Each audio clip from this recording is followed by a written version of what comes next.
thank you all for tuning into Sophisticated Sunday. I'm going to be your reader for today, Negzo, and I want to introduce my best friend, Oshun Funke.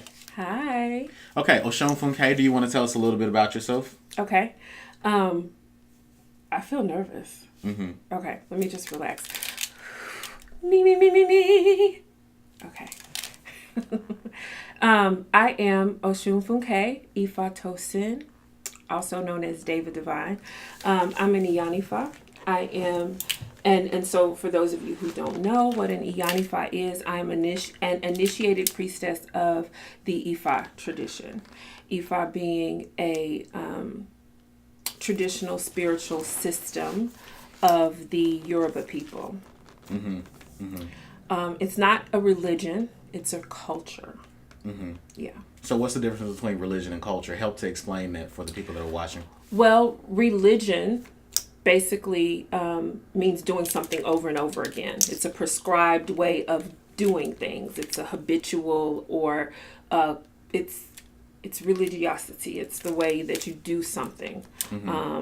And so that is really only limited to rituals and behaviors.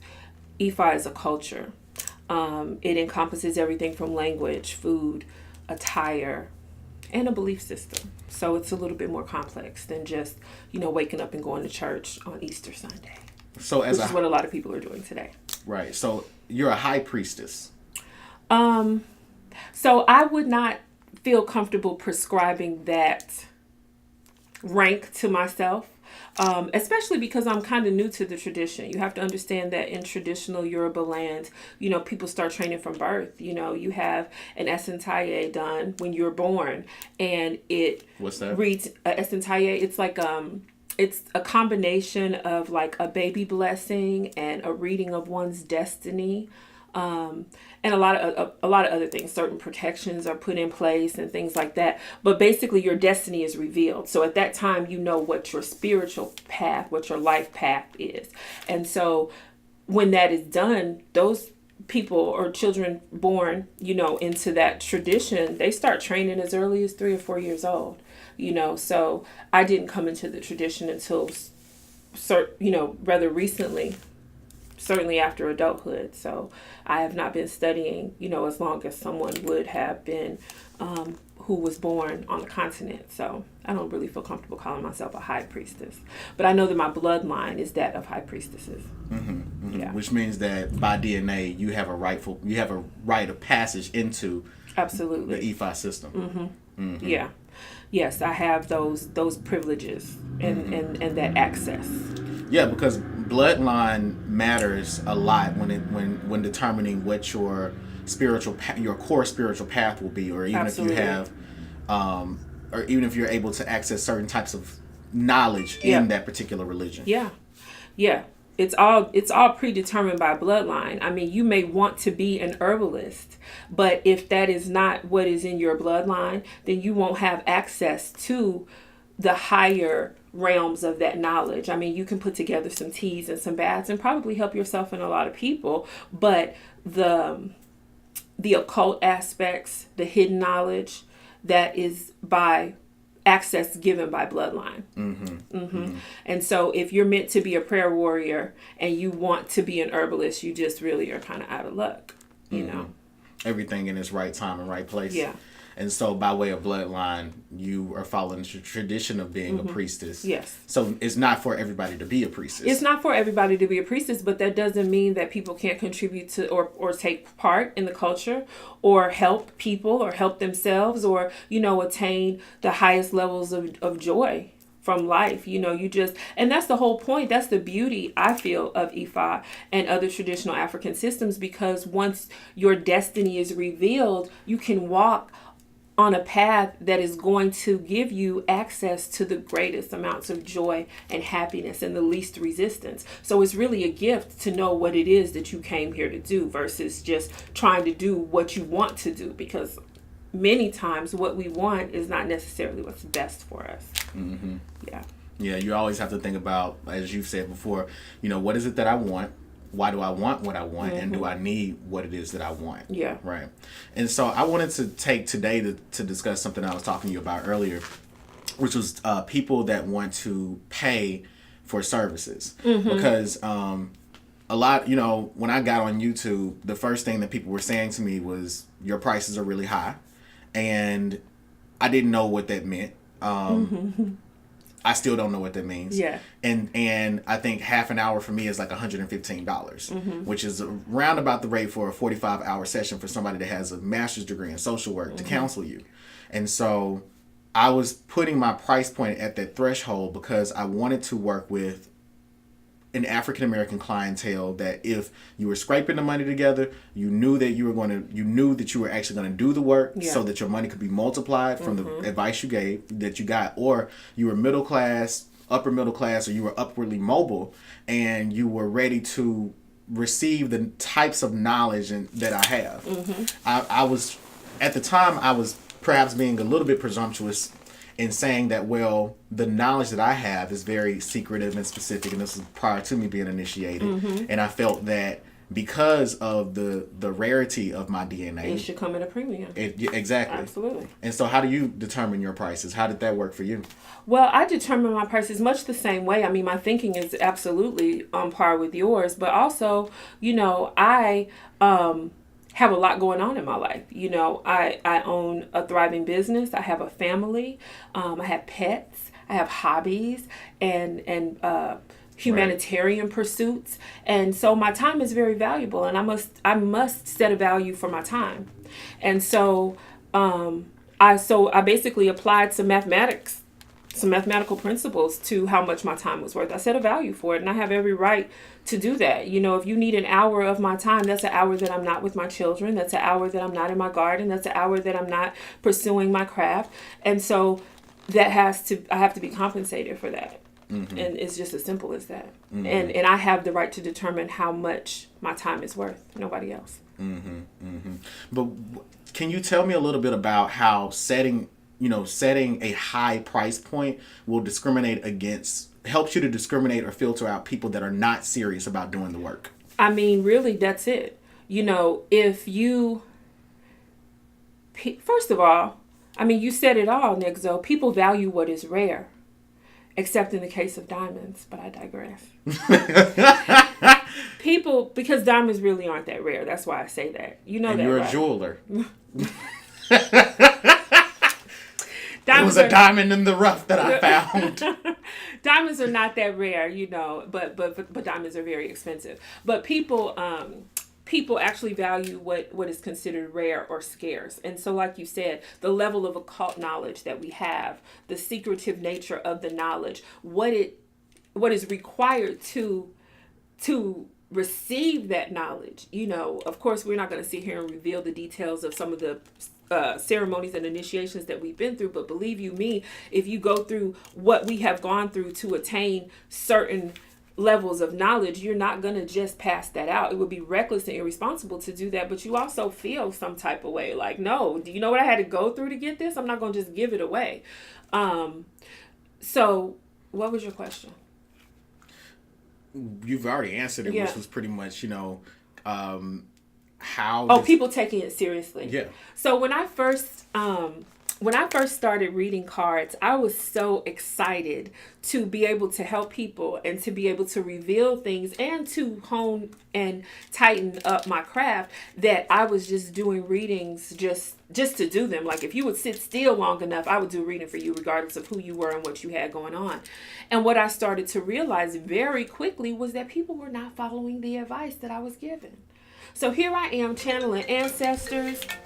And, racking my brain and opening myself up to all types of energies and doing all of this stuff to be able to give you really, cultivated, carefully worded information that will speak into your life and help you on your path. And then you have the audacity to not follow the information that I've given you, but then call me back a week or two later and tell me that you didn't do anything that we discussed, but asked me to do another reading. And I said, no, that doesn't make any sense. You're not taking what I'm doing seriously. You're not even taking your own life seriously. And I couldn't allow for that to continue. So I realized that once I started placing a value on the information that I was given that people started treating it differently. Just by limiting the amount of time that you spend in a reading makes people pay a little bit more attention. They'll ask you, can I record this? Do you mind if I write this down? Because they know, okay, I got 45 minutes and that's it. And it's not always about, people sometimes read that the wrong way. They think, 45 minutes, she ain't gonna give you 47 minutes, honey. She want every penny, for every minute or whatever. Well, I mean, yeah, I'm cool with you saying that because yes, my time is valuable and I want to be compensated for it. But at the same time, it's really more about you understanding the seriousness of what we're doing, understanding what it takes for me to be able to give you this information, and then you just placing a value on this information, Yeah, readings are the divination, because I do divination and spell work specifically. Those two industries. I do divination, I do spell work. Right. And the divination in itself, I've been doing it for so many years that I've come to realize that it is intellectually, psychologically, and emotionally exhausting. It is. And how can I be compensated for my time? Sometimes money isn't even going to get. It's the least of things. Right. It's not, that's not what's going to replenish me. Everything does come with a price. I've had to learn that, when I started to do the spell work, I had clients last year that we all know about, clients that were calling me, and I had several that wanted to steal husbands. And I was saying to myself, like, yeah, I'm going to go to Haiti.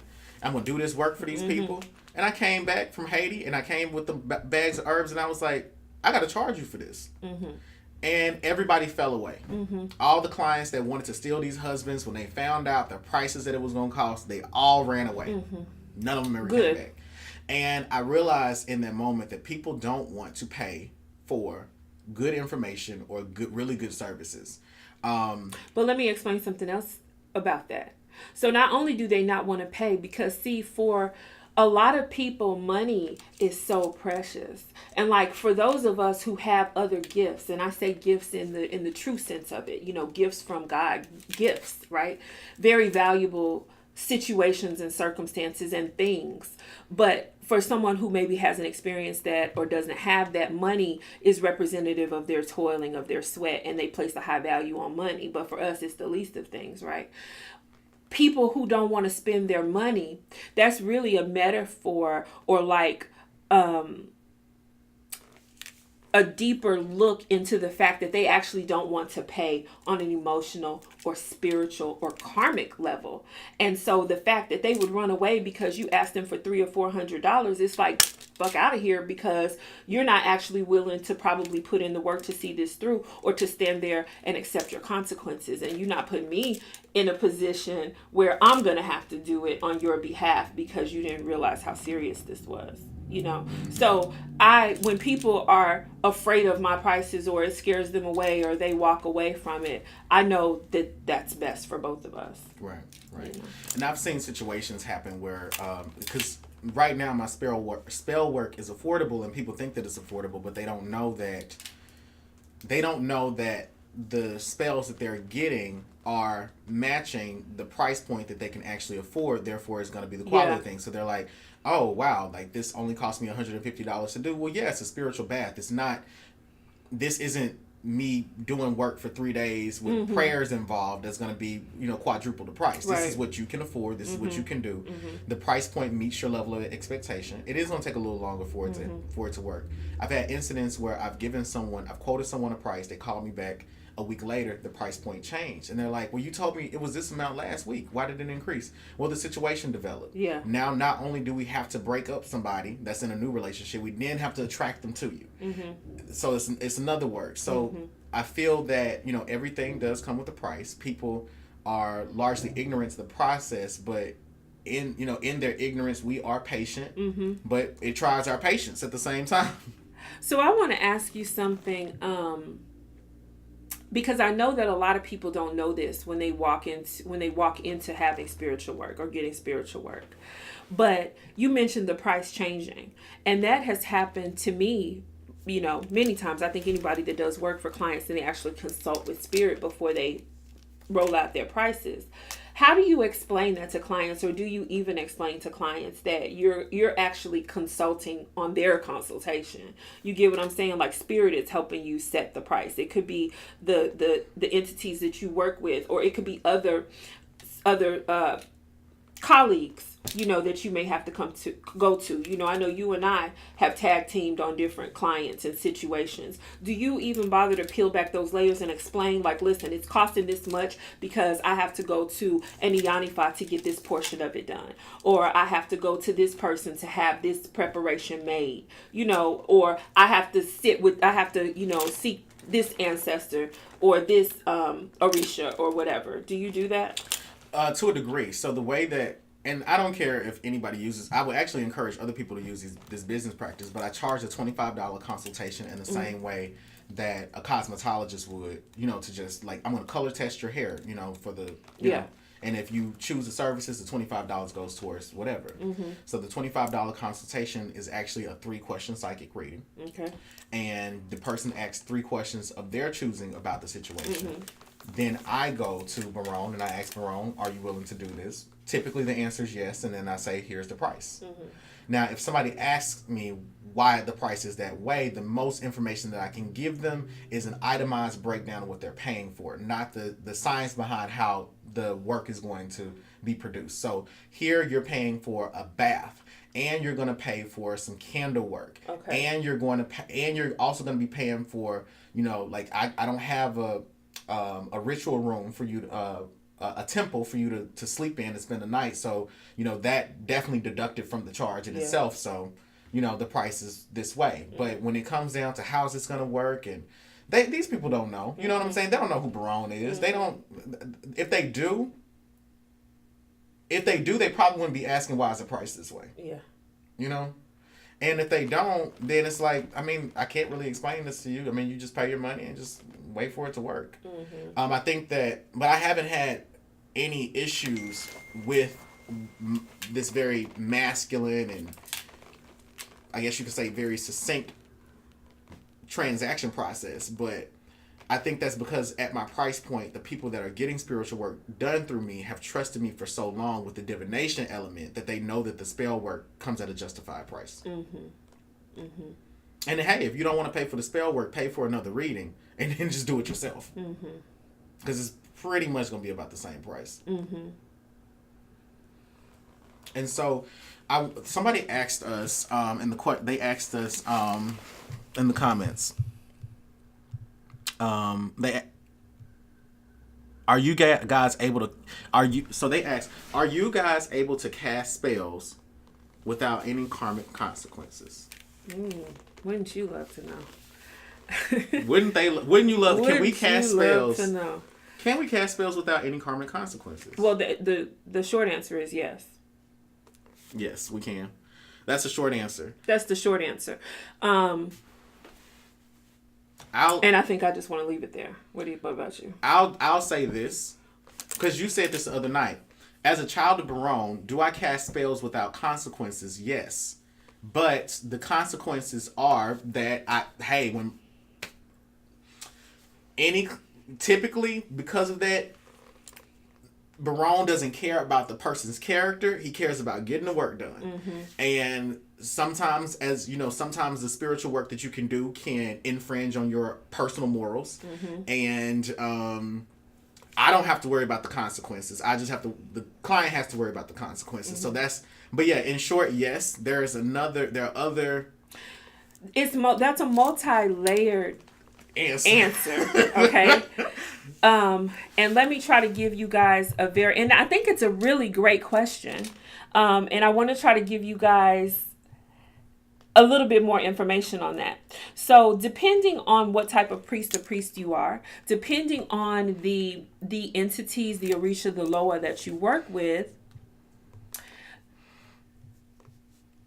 the Orisha. Hold on one second. Okay.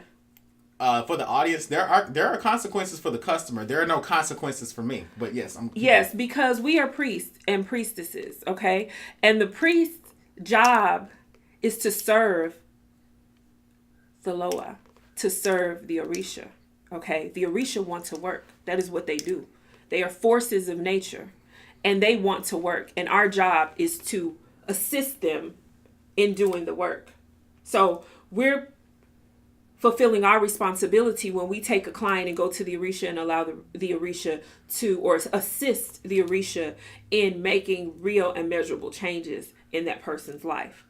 It's not my job to judge whether what this person wants is just or moral. It's not my business. However, I think that most of us have a system, a divination ritual or practice that we use to determine whether or not this is a work that we want to be involved in. I know I do. And it's not even necessarily because you have to understand that the way Christianity has framed morality and right and wrong and light and dark, those are no longer applicable to the culture of your religion. Yeah, because that it doesn't matter. No. You get what I'm saying? Because fire cooks food, but it also burns down houses. Mm-hmm. You know, water quenches your thirst, but it also floods. So, is water bad?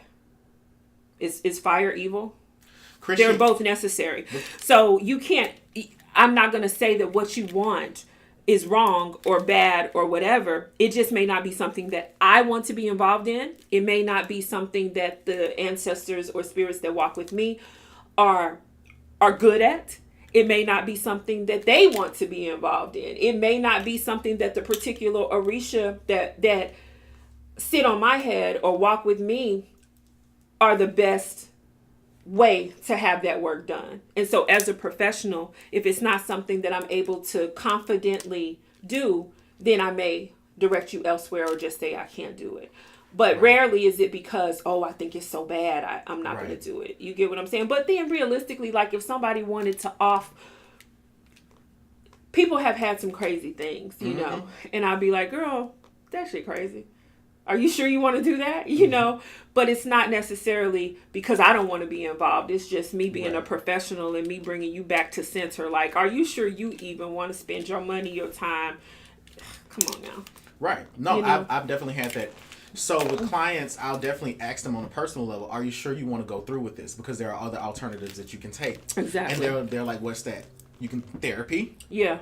Confronting the person, walking away from the situation, you know, practical things. Mm-hmm. But when it comes to the consultation portion of things, like, Barone ain't finna say no. And that's where my morality doesn't come into things. Like, I live a very white boy lifestyle. Pretty, I don't even want to say pretty tame, but I think it's on the tamer side of like what my clients will be requesting. Mm-hmm. My opinion has to be divorced from the reading, from that client's experience, in order to serve the lower. Mm-hmm. It's my destiny to do that. Mm-hmm. What I feel has the power to persuade someone to not do the work, but that could be interrupting this particular person's destiny or the relationship they're supposed to be developing with this particular lower. Mm-hmm. Someone was saying in the comments that if, you know, changing the price point is wrong, that's something that's wrong to do. You would feel bad if that happened to you. No, I wouldn't, because the price points have changed. I remember prior to my initiation, I wasn't supposed to be having sex. And then guess what? I had to pay, instead of $7,000, got to pay $7,500 because you have another ritual that you have to do because you broke the protocol. Exactly. Yeah. I don't care about people's opinions about things like that. No. I don't care because they don't know. They don't. They don't know. Yeah, they don't know what goes into it. I mean, I might charge you, if you need a cleansing bath, it might be $30 because guess what? I might just need some lemon juice and some sea salt, and I might just have to say a quick prayer and set it on the altar for a hot second. Here you go, babe, $30. Somebody else might come and say, hey, I want to get a cleansing bath, and I see that they have attachments. You get what I'm saying? They have soul ties that need breaking. They have generational curses, you know, or generational debts that need to be paid. They have this whole other stuff going on with them that's different from your $30 cleansing bath. And so, yeah, I can give you a cleansing bath, but it's going to be $250. And in addition to that cleansing bath, you're going to have to take this candle home with you and do X, Y, and Z with it. People on the outside don't have the right to, they don't know. So, whatever.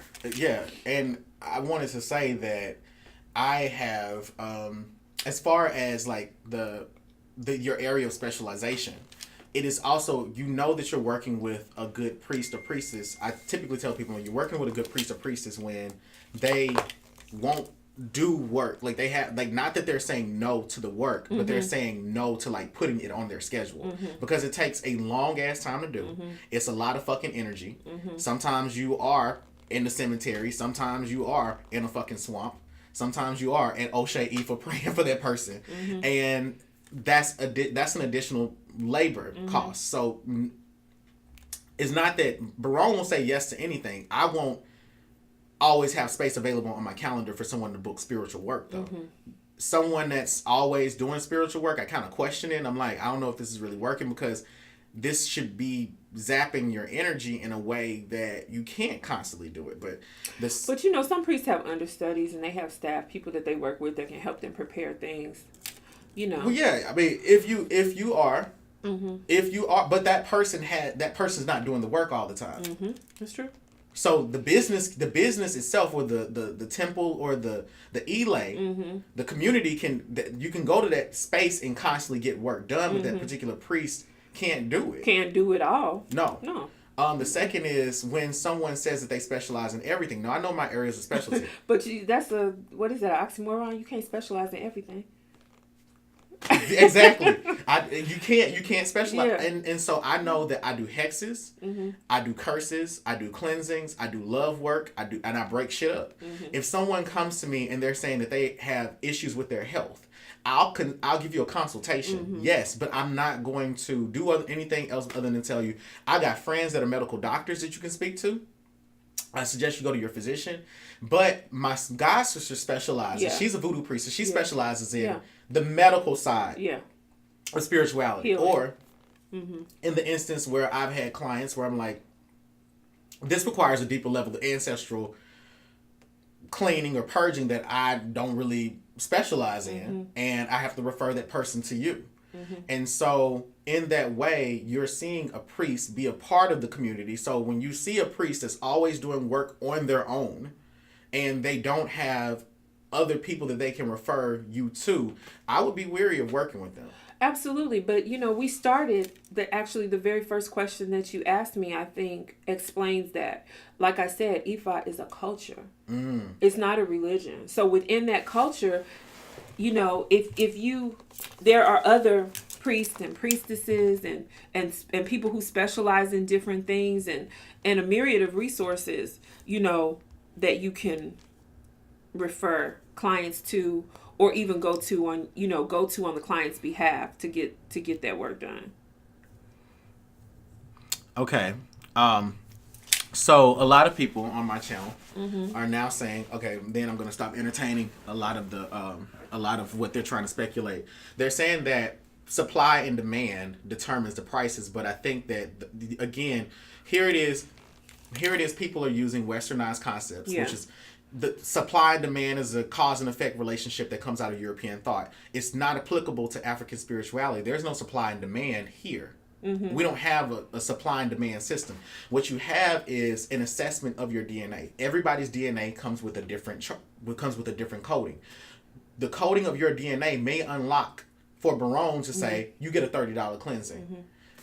And your grandmama did great work praying over your family, and you may not have known about it. But for someone else, that same cleansing bath may cost them $250 because the codes of their DNA includes, okay, we got to do some generational work. We got to do this. We have to do that, X, Y, Z. And, you know, but again, these things, I feel like these things are esoteric. And you cannot apply Western marketplace principles. You cannot apply Western marketplace principles to ancient occult spirituality. The fuck out of here. Like, this is not the Gap. It's not Walmart. I'm not selling you shit. I'm changing your life as guided and allowed to do so by the Orisha and the ancestors. If you don't like the way if you don't like the price point, if you don't like the amount of information that I'm able to share with you, there are hundreds. All you got to do is Google. Find somebody else. I'm okay. You get what I'm saying? Exactly. Fuel my fire, take me higher, I'll be your liar too. 'Cause when we're here